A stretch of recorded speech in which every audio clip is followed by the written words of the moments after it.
What's up, everybody? It's Derek here, back with Dog Media, episode 10. It's a milestone, our first ever milestone, I guess you could say. Coming to you with the late slate for the games coming in tomorrow. This video should be live tonight. But if you're just watching this in the morning, this will be the afternoon slate, primetime games, DFS picks, and stream of the week. So without further ado, let's get right into it. Coming back with the Las Vegas Raiders traveling to LA to take on the Chargers. The over-under is 48, with the Chargers being 6-point home favorites. No Jimmy G in this game. It's I'm not sure who the starting quarterback. Aiden Connell is the starting quarterback. So don't look for much from Devontae Adams. I mean, who knows? Maybe this guy comes in and is just a baller, much like Brock Purdy was last season. I think this is a big Josh Jacobs game. I think they give him the ball. I think he has a huge game, a turn-it-around game against the Chargers run defense that is really poor. I think they lean on him a lot. I think this is a good game for him to get back on track. So downgrade pass catchers and upgrade Josh Jacobs. Chargers side, no Austin Eckler. No Mike Williams, of course, done for the year. Quentin Johnson is a guy that I'm looking to throw out there in DFS maybe, or even in a deep league dart throw if you need someone, if you're dealing with injuries. Quentin Johnson is a guy that I'm actually looking forward to playing. I think this matchup makes a lot of sense to play him. I think he has a chance to break out. No, I'm not looking to start Joshua Kelly. I think there's better options. I think we've seen enough. At least until Eckler comes back, fade any Chargers running backs. Justin Herbert, of course, Keenan Allen, of course, and Joshua Palmer is another fun guy. I don't think his ceiling is as high as Quentin Johnston's, but he is a guy that has a higher floor than Quentin Johnston. He's not going to get you a goose egg.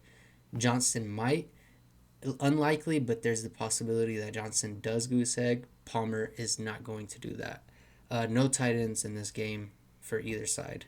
The Arizona Cardinals travel to San Francisco to take on the 49ers. Over-under is 43.5. The 49ers are the largest favorite this week at 14-point home favorites. Brock Purdy is my start of the week at quarterback. Hearing it here first. He's going to be my DFS quarterback as well. Again, no Debo, it looks like, and Brandon Ayuk probably will play, but might be on a snap count. This is going to be a George Kittle game, Christian McCaffrey game. Even Elijah Mitchell might be a decent play because they'll probably be leading by so much in the second half. Maybe. It's not someone that I'm saying start, but maybe in a DFS showdown or tier mode or some sort of another. Maybe you could find a way to get some value out of Elijah Mitchell this week. But again, don't look to start him anywhere. It's just an idea that I have.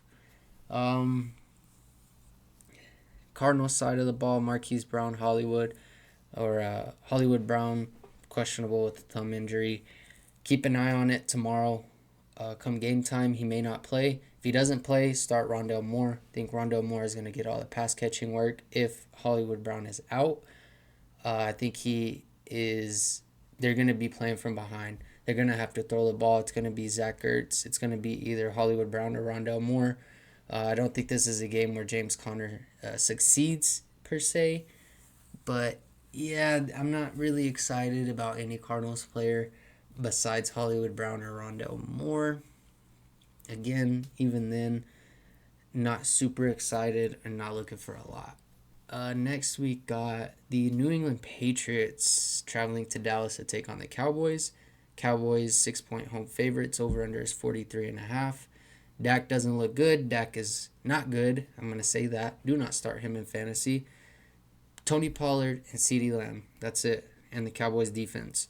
On the Patriots side, Ramondre Stevenson, Hunter Henry, probably you have to start him. That's it.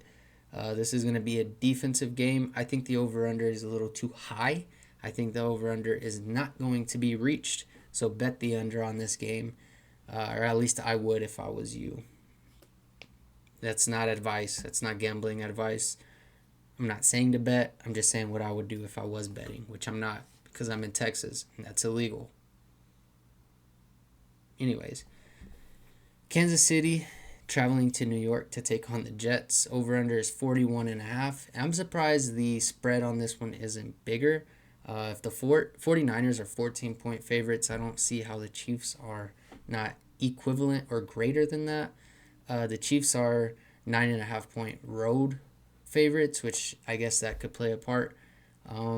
Zach Wilson, of course, take his center again, but I think he's getting benched this game. He's either going to be benched this game or be benched going forward. I think this is Zach Wilson's last game as a New York Jet, or last quarter, last half, whatever it is. I don't think he is the starter going forward. So maybe Garrett Wilson gets an uptick. I think Trevor Siemian, who they recently signed, is way better than Zach Wilson. So maybe Garrett Wilson gets an uptick in targets if Trevor Siemian comes in. I think he's a better pocket passer, just a better quarterback in general. Anyone but Garrett Wilson most likely, and Breece Hall. Dalvin Cook is someone that I think you can drop. I don't think has any value going forward now that Breece Hall is healthy. Or even if you can trade him. But I think he's perfectly fine to drop, even if Breece Hall gets hurt. It's just not someone that I'm willing to roster. I think there are way better running backs on the waiver that you can roster right now. Next, and that's a Sunday night game, by the way. This is prime time game, so good luck. I hope nobody asked off for Monday because y'all will be going to sleep very early Sunday night. So no need to ask off. Go to work on Monday. Speaking of Monday Night Football, the Seattle Seahawks travel to New York as well to face the Giants. Over-under is 47. Seahawks are 2-point road favorites. Look, Saquon Barkley is listed as a game-time decision. If he's on your team, bench him. There's no need to start him. There's no, if he plays, he's in my lineup. It's a Monday night game. They're going to rule him out. I think the percentage of him playing is probably 10% or less. Don't even stress about it. Don't even stress about if he plays or if he doesn't play. Put him on your bench. In my case, he's staying on my IR. I'm not entirely sure on the rules on my league. If I go into Sunday and my team scores and Saquon Barkley is, if that makes my lineup invalid, I have to look into that, because if that's the case, I need to change something. I need to drop someone. But yeah, in my case, he's on my IR right now. I'm not putting him in my starting lineup. Right now, my second flex player is Josh Downs. Look, I'm not interested in starting Saquon, even if he is playing. But my case is different from what your case would be. I'm 3-0. Someone may be 1-2 and be like, look, I'm starting him. I don't have any other options. Just be prepared. Look on your waivers right now and be prepared for him to not play. I mean, put him in your flex spot. Put him in your flex spot because, of course, that gives you the ability to maybe interchange someone. Pick up Isaiah Hodgins or Jalen Hyatt and just hope for the best. If you're in that position where you need a win now, or maybe JSN's on your waiver, go ahead and pick him up. Put Saquon Barkley in your flex. That way, if he doesn't play, you throw JSN in there, or Jalen Hyatt in there, or Isaiah Hodgins in there. Matt Breida probably isn't available on your waiver. If he is, grab him right now. If you're a Barkley owner, and you're in a position where you have to play him. If you're not in a position where you don't have to play him, say you're 2-1, 3-0, don't worry about it. Look, even if he doesn't play this week and you lose by 15 points because your RB3 got you 4, don't even stress it. Like, it's just not worth it. It's not worth the stress. It's not worth the heartache. If you're only 3, 1-2, you may have to look to do something here. But if you're not in a position to play him, in a need to play him, don't do it. Daniel Jones is someone that is actually a start or stream candidate for me this week. If you have a quarterback that is out, say you have a Jimmy Garoppolo on your team and need a stream, go ahead and see if Daniel Jones is available. I know he is widely rostered, But after the past couple of weeks, people probably wanted to drop him. So look to see if he's on your waivers and pick him up. I think he has a pretty good game this week against the Seattle Seahawks. Lockett, DK. Make sure you're stashing Charbonnet. Make sure he's not on your waiver wire. If he is, pick him up and grab him. His involvement, if you watch the games, I know fantasy and stat-wise it doesn't look like much. If you're watching the games, he's super involved with that offense. He's going to only continue to get more acclimated. So just be on the lookout for Charbonnet. I personally don't like having so many handcuffs on my team. I already have too many. In fact, I just dropped Sean Tucker. I know I've been preaching, and it's going to come back to bite me. So if me saying that, if Sean Tucker's available, go pick him up. The way my roster is constructed, I couldn't roster him anymore. I wanted to, but it is what it is. Zach Charbonnet is a guy that I want to roster, so if he is available, go check him out. If not, whatever. Maybe trade for him, someone cheap. Maybe a trade I would do is like Rashid Shaheed for Zach Charbonnet. I would do that all day. Just some ideas. I don't know. However your roster is constructed, you'll know. If you've been playing fantasy football for a while, you'll know what the right move is. And if you have any questions, just DM me on Instagram or shoot it in the comments. I know there was a guy that was super active in my comments. I would try to help him as best as I can. So, yeah, if you have a specific question, let me know, and I'll get back with you on that. But, I mean, other than that, Lockett, Metcalf, JSN, like I said, maybe you have Barkley in your flex waiting to see. He's rolled out. Throw JSN in there. Hope for a home run.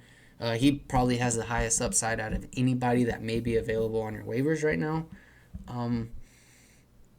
If it's not my waiver pickup for this game, if you have Saquon Barkley, it goes JSN, Jalen Hyatt, Isaiah Hodgins.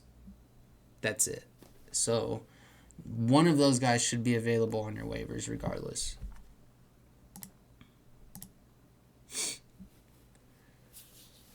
But yeah, that's going to do it for the breakdowns. Right now we're going to get into the DFS picks.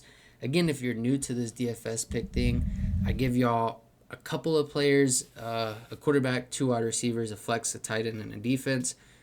And it's up to you to fill out the rest of your roster how you want, how you see fit.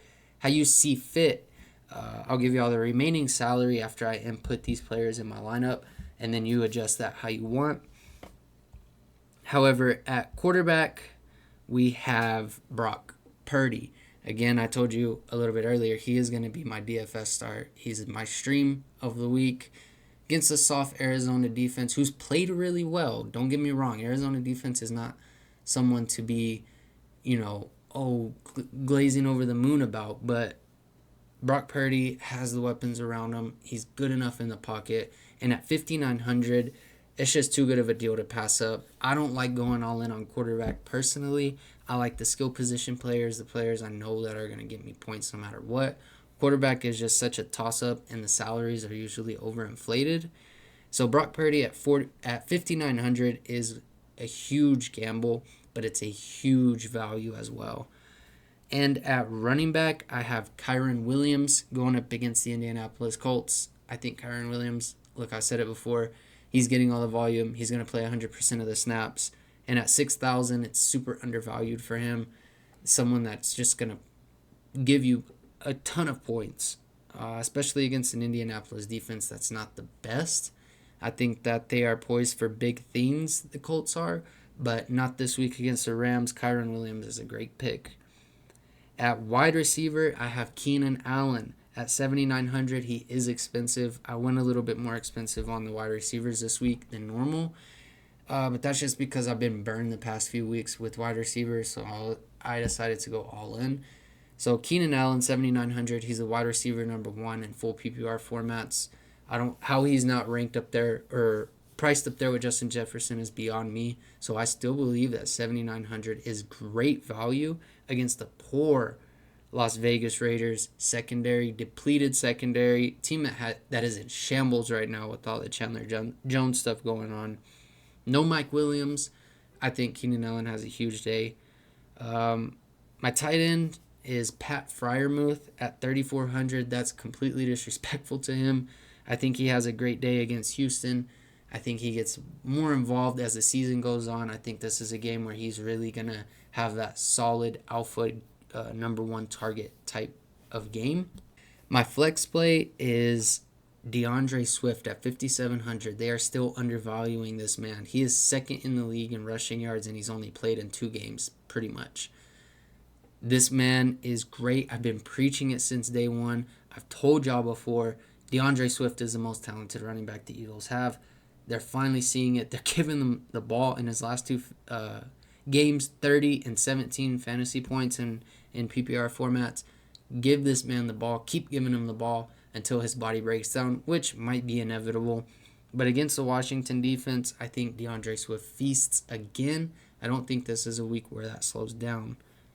And my defensive DFS play of the week is the Cleveland Browns against a very, very, very depleted Baltimore offense. Yes, there is Lamar on the other side, but it's a division game. They're going to come play hard.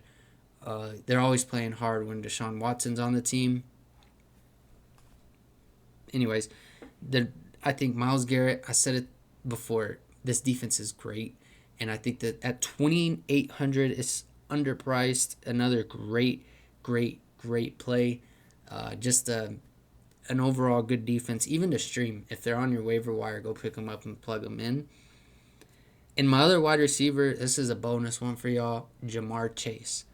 Jamar Chase is great, and I think he has a great day. He's only priced at 7,800. That's below Keenan Allen, and I think Jamar Chase is way more talented than Keenan Allen.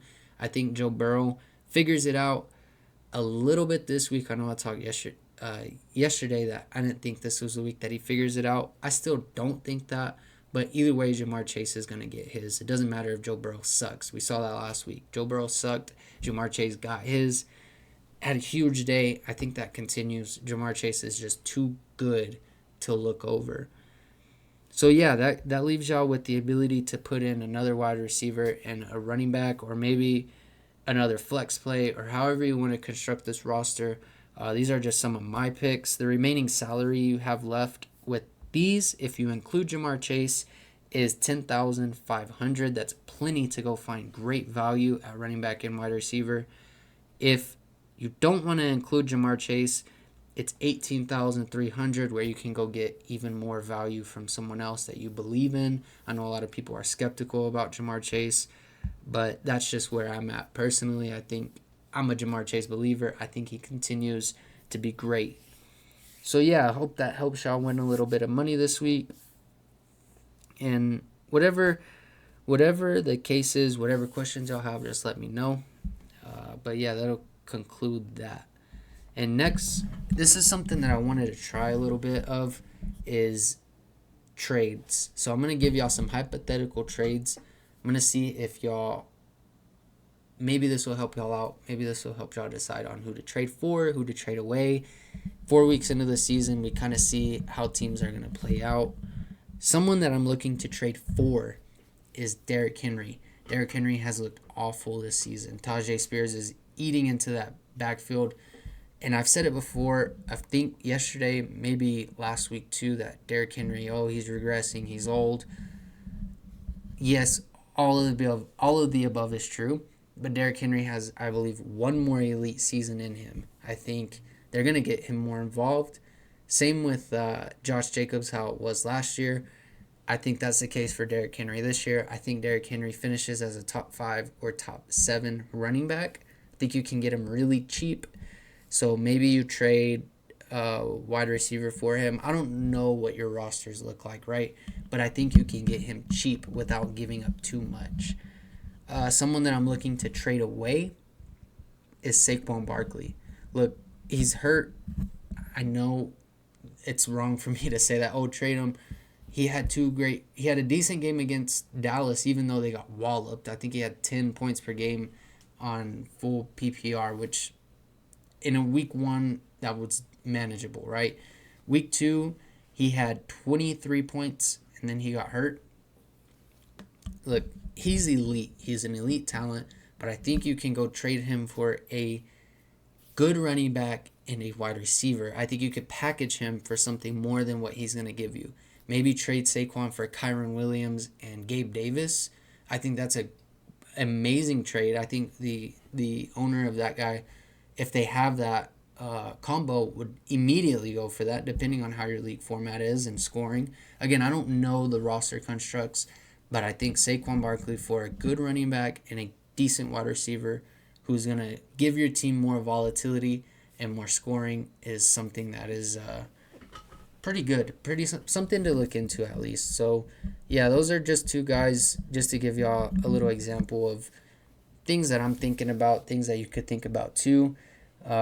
If you have any trade questions, let me know and I can help you out. I know some people on TikTok were asking me about trades with Zach Wilson, Kyle Pitts, things of that nature. I helped them out. Hopefully that helps y'all get some more scoring into your offense. If you traded away Garrett Wilson after week 1, I think you're happy. Hasn't had the best season.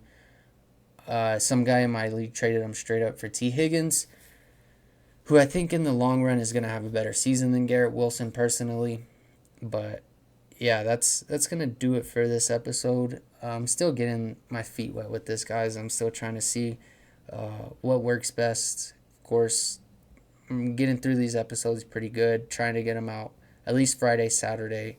Hopefully can get a waiver episode out early next week. I think I'll have some time. Just seeing how this goes. Still new to it. I'm glad y'all guys are here for the ride. I'm having fun doing it. This is something I've always wanted to do, just share my knowledge. Talking in front of a camera to 5 people is amazing. But yeah, I think this week we're gonna get into some mock drafts. I'm gonna do a mock draft for this coming draft. Maybe that'll interest you guys some.